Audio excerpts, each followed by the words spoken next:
Kia ora, ko Junsei Taka Inouye, and today I will be talking about the diversity of the planets in our solar system. My three main points will be point 1, atmosphere and landscape. Point 2, sizes and number of moons. Point 3, similarities and differences.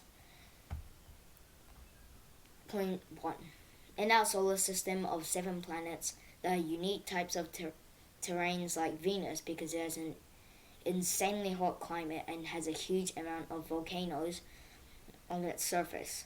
The moon is like a desert because it can be hot and cold with lots of craters. Saturn is not even solid because it is made of hydrogen and helium. Mars is a cold and uninhabitable planet that is made mostly of volcanic rock. Earth is made of dirt and water and we live on it. Jupiter is the same as Saturn. It's not solid and there is no life on there. Pluto is a cold dwarf planet made of ice and also has no life on it. Point 2. The size of our planets are actually important because some planets support the Earth to survive like the Sun. If the Sun was a bit smaller or bigger, there would be a drastic change in the temperature, especially in winter or summer. Speaking of size, our Sun may seem small in the sky, but actually it's over 1 million times bigger than our Earth. Some planets have more moons than we do, like Saturn. They have a whopping 83 moons. Mercury and Venus doesn't even have a moon. The biggest planet in our solar system right now is the Sun, and the smallest is Mercury. Point 3. The similarities and differences of our planet in the solar system are quite amazing when you find out what they are. Earth and Venus are sometimes called twins because of their similar size and complex weather system.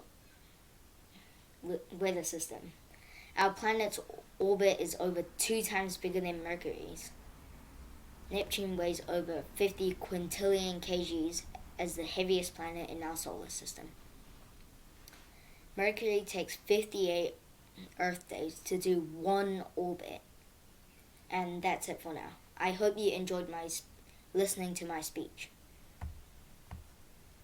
Namaste, Namaskaram, Adab, Vanakkam. These are a few ways to say hello in India. Kia koso, ko Isyan Toka Inouye. Today, I'm going to be talking about India. India is a very diverse country, and I will be telling you why. It has a diverse language, food, religion, art, and geography. Let's start with language. India has many languages. In fact, it has 121. Nearly every state has a different language. In one state, they would be talking Tamil, when the other state, they could be talking Hindi. Even though there are many languages in India, English is very important at school. You have to learn the state language, Hindi, and English. Food. Food is a highlight of India. Did you know Indians mostly always eat rice and roti every day, but they have varieties of curries they eat with it. If you take one specific food, it will be made differently across the whole country. Take rice as an example. Some places make biryani, which is a rice dish with spices and chunks of meat, but other places make khichdi, which is a dish with rice and lentils. In certain parts of India, they eat more meat, but in other parts they might eat more fish or vegetables. In India, there are varieties of cuisines influenced by the cuisines of the world. Fun fact, did you know there are Indian versions of Chinese food? Hindus can't eat meat. They can't eat any meat because it's part of their religion.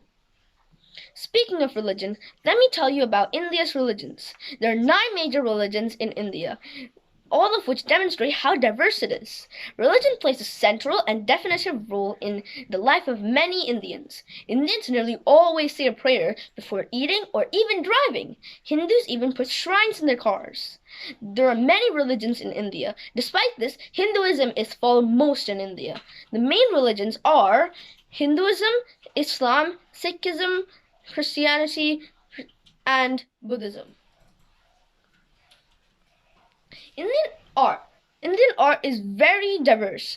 It is mostly patterns with bright colors. You can find many designs in Indian art, but some art is very diverse. They don't draw on the paper, but they draw on the floor. They don't use pens, pencils, or paintbrushes, but they use their hands, and no ink is involved. They use powder. Rangoli is the most diverse art. They use powder to draw bright colors on the and patterns on the floor. Nowadays, many people enjoy doing rangoli. Geography. India is part of the continent Asia and has many places to visit. It has 28 states and 8 union territories.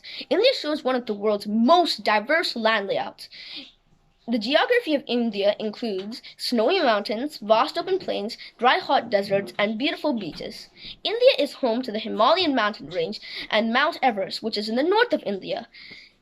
Most of India forms a peninsula jutting out into the ocean. India is bordered by the Arabian Sea and the Bay of Bengal. India is the seventh most biggest country in the whole world, with a total area of 3,287,263 square kilometers. So today I have taught you about India and how diverse it is. It has diverse language, food, art, religion, and geography. But India is like a giant tree with many branches and leaves. But the trunk connects them all together. Bye and thank you for listening to my speech. Hello everyone, I will discuss the military affairs of various countries, mainly from the ground force, air force, navy force, and a few aspects of special concern to the students. My topic is the diversity of different armies. Some evidence from comparing such as China, USA, Russia, and Britain. Firstly, I'll introduce the ground forces, the RACs. Such as the British Army, US Army, they are nearly the same rank system. If the soldier attends the officer candidate school, it will take 12 weeks to become a second lieutenant. After 1 to 2 years of service, they will become a second lieutenant. The highest rank is field master. Weapons. I'll be talking about the difference between weapons such as guns. Snipers are used to shoot someone in a long distance without being found. Rifles are used for long barrel firearms designed for accurate shooting and shoot quicker without getting hurt. Pistols are for suicide or self-defense. Submarine pistols are the kind of pistol which is like a submarine gun, but it's a submarine kind of pistol. That's all about the gun types. In addition, people make lighter weapons for major attack special purposes, such as the rocket launchers. Some are used as it's only used for fighting, but actually it's used to destroy tanks. Next, about line forces is the tanks and jeeps. You can trace the jeep's strongest quality back to its beginning, its development during the World War II. Being found as a military vehicle, jeeps were able to handle any situation, including the muddy and rocky terrain. They were dependable in any solution. Because they were both powerful and dependable, ensuring to rise the occasion in the most challenging battle solution. Also, the jeeps can be equipped with miniguns and machine guns. The U.S. Army used them everything from performing tasks to tend the wounded. Except for the U.S. military use the jeeps, so did the Allied forces in Australia, Canada, Britain, and New Zealand.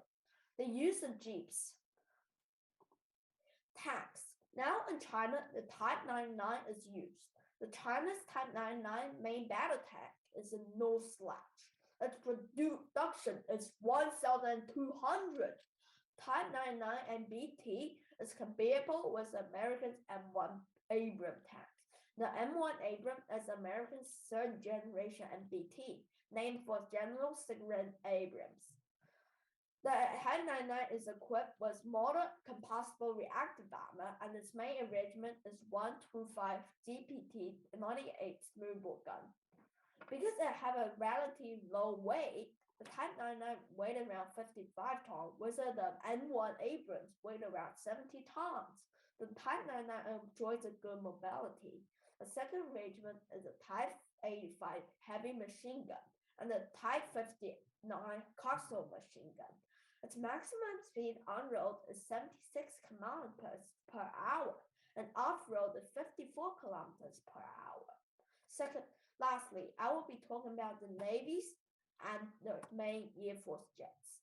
The Chinese Navy, the Liaoning aircraft carrier, which is ranked at the top largest aircraft carrier, taking the 5th place in the world. It's loaded with Shenyang J-15, Changhe J-18F, Changhe J-18J, and Harbin C-9. It's a ski jump aircraft carrier. The first place is America's G-Force R Ford class US. And also the China's second aircraft carrier, which came out in 2009, is called the Shandong aircraft carrier. It's a Type 002 aircraft carrier, which is pretty strong. It's also a ski jump aircraft carrier. The aircraft carrier Type 003 is coming out in 2022, the newest nuclear aircraft ejection. Thirdly, about the stress fighters. The fighters in the countries are in the top three military. The first one is J-20, which was first introduced on 11 January of 2011. It have a Warsaw engine with a maximum speed of 2,100 kilometers per hour. Its low was PL-10 and PL-50 and lots more. Its production is 20 of them. Now, second one, the F-22 is another good fighter that used the F-119 engine and slowed was AM-120 and some other bombs. The F-22's top speed is 2,441 kilometers per hour. In addition, the Su-57 was introduced in 2009. It used the Setting AL-31 engine and slowed was 8 R-77 and 2 R-73s. And its top speed is 2,400 kilometers per hour. I'm Clinton. I just talked about all of the Army forces.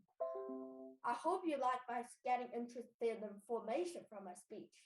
Thanks for your time. Bye.